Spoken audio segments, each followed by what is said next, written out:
You are an embarrassment. Lumayas ka na dyan sa pwesto. O yan talaga ang mensahe nitong si Salvador Panelo, mga kababayan, sa ating DOJ Secretary na si Boying Rimulya. Anya, taliwas ang pinagsasabi mo sa posisyon ng ating Pangulo. Ano pang silbi mo dyan, Boying? Lumayas ka na sa iyong pwesto. Dahil ngayon, mga kababayan, itong si Boying Rimulya ay nagkakandara pa na makipag-usap sa ICC. ICC, hey! Ganyan. Usap tayo, ICC. Gusto niya makipag-chika-chika, mga kababayan, sa taga-ICC kung paano nila gugurgurin o uhulihin si Duterte. Kung dati-rati, mga kababayan, ang ICC ang naghahabol sa atin at gusto talagang makipag-usap dito. At tinanggihan ni Boying dahil, ano kayo, hilo? Gumagana ang justice system namin dito. Hindi na kami miyembro at hindi namin kayo kailangan ICC. Kaya no. Pero ngayon, mga kababayan, si Boying na ang gustong makipag-usap sa kanila. At halos nagmanikluhod, mga kababayan, at nagmamakaawa. ICC, usap tayo. Kaya nasupalpal ni Panelo. Panoorin niyo po. Dapat magbitiw na sila sa tungkulin sapagkat magbitiw ka na, Boying. Sila embarrassment. Embarrassment. Talaga yun lang nasadlak ang kanyang anak, mga kababayan, sa droga. Yung sa issue ng illegal na droga. Na mabilis pa sa alas 5 ang pagka-absuelto. Doon pa lang, mga kababayan, dapat lumayas na siya sa pwesto. Ilang taong paninindigan na hindi makikipagtulungan ng gobyerno ng Pilipinas sa investigasyon ng International Criminal Court sa drug war ng Duterte administration. Sinabi ni Justice Secretary Jesus Crispin Rimulya na handa na ang gobyerno na makipag-usap. Kung dati-rati, mga kababayan, ayaw namin, ayaw. No. Ngayon, mga kababayan, ICC, usap tayo, handa na daw. Sa ni Rimulya sa Reuters, inamin niyang may pagkukulang ang naging investigasyon. Bakit biglang nag-iba ang iyong posisyon, Boying? Nangangahulugan lang ba ito na sumasablay na ang ating justice system? Kung sa bagay, mga kababayan, ang sabi nga ng ilan, mas malala pa daw tayo sa diktadura. Mas mabuti pa nga daw yung mayroong martial law dahil mayroon pang deklarasyon. Ngayon, hindi pa nagmamartial law, mga kababayan. Ganito na ang mga pangyayari. Sa drug war, gusto raw ng gobyerno na makuha ang lahat ng hustisya. Wow! Hindi mo kaya dito, Boying. DOJ Secretary, mga kababayan, tapos parang lumalabas na helpless para makakuha ng hustisya. Hustisya kuno. Quote unquote. Department of Justice. Handang makipag-usap ang gobyerno sa isang well-defined manner.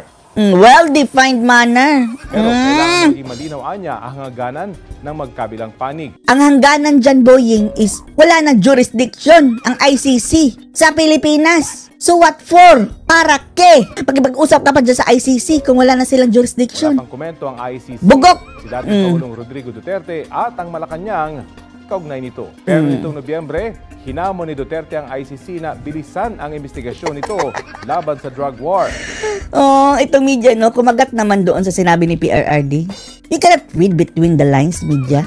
Bilisan niyo. Ang sabi ni PRRD. Niliteral nila, mga kababayan, na para daw inamin ni Digong na mayroong jurisdiction ang ICC.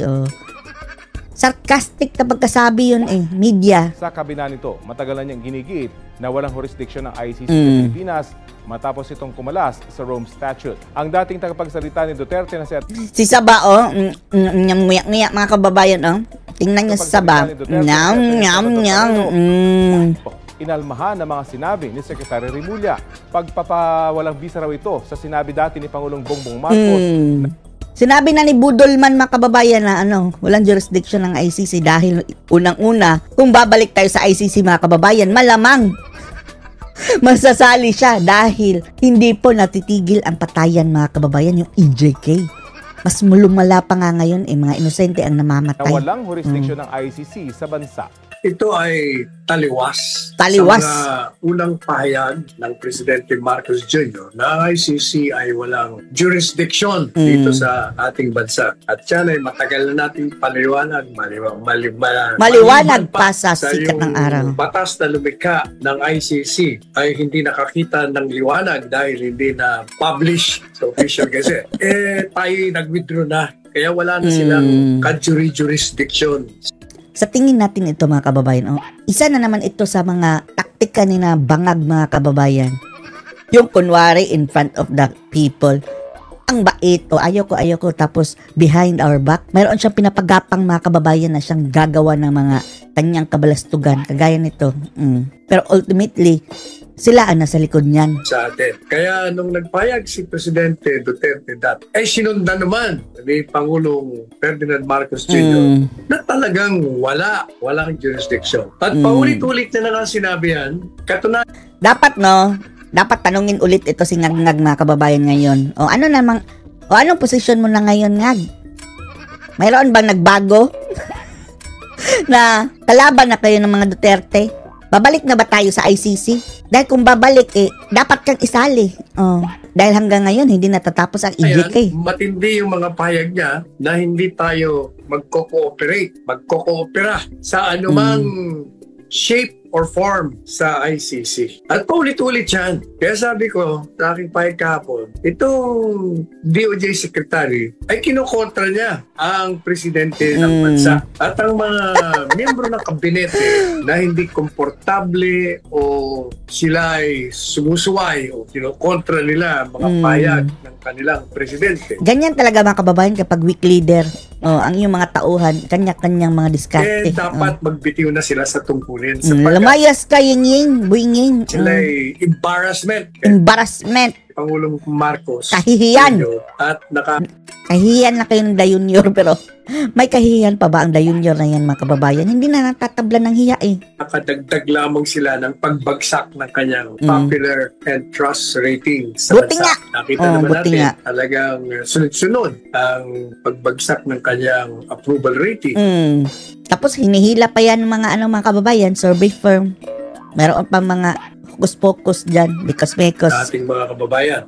At itong mga miyembro ng kabinete na kulang o hindi nagtatrabaho o hindi matapat sa kanilang mga tungkulin at maliban pa dyan, kinokontra pa ang mga opisyal na pahayag ng presidente, talagang embarrassment. Dagdag kung hindi man sila mismo ang lumilika ng pagka-diskontento at hindi pagtiwala sa Presidente Marcos Jr. So, Da Junior. Hindi mo maintindihan kasi ever since kumukontra yan kasama niya yung Solicitor General. Sinabi na nga huwag makipag-communicate, yung Solicitor General natin, nag-file na kung ano-ano mga pleadings sa Sige bara mga kababayan ang tinutukoy niya na sa tingin natin talagang sinadya nila iyon para magipit din si PRRD mga kababayan. ICC. Lumalabas parang may jurisdiction. Ito namang DOJ Secretary, gano'n din ang ginagawa. Palaging sinasabi, may cooperation. Parte yan sa kanilang budol. Nagagawin tayo. Kung ano-ano mga sinasabi niya, basta taliwas palagi. So, either ito ay talagang mahilig kumontra o nagpapapapel. Hindi natin malaman kung hindi naman tatakbo. Bakit? May balak siguro after nyan sa 2028. Madalas na kinukontra niya ang mga pahayag ni Presidente Marcos. Di ba sabi ni VP Sara, hindi secretary natin hindi alam ang batas. Junior sa punto ng ICC.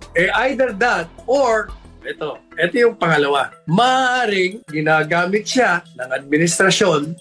Yan ang tumpak mga kababayan. That is a part of their budol. Upang i-float ang maaaring testing the waters. Bansa natin sa ICC at sinusubukan nila, tinitest nila. They're testing the waters. Kung ano ang magiging reaksyon ng taong bayan. Kailangan pa bang i-memorize yan?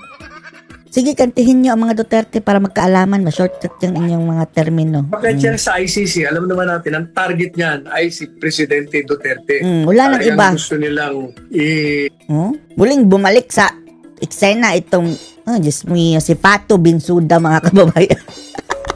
Yung parang kakambal ni Dilima. Pakulong sa mga pagpatay ng mga biktima. Mga biktima na nasa isip lang naman nila. Sabihin nila 30,000. Hindi nila maipalawas kung sino yung 30,000 nila. So, pati yung mga namatay sa COVID mga kababayan, sinali. Maring yun. Either talagang pasaway ito or ginagamit siya upang subukan. Pero uulitin natin ang ating mga sinabi kaugnay dito na So anong masasabi niyo dito mga kababayan sa mga maniobra na naman ni Boying na gustong makipag-usap sa ICC? Post your comments below.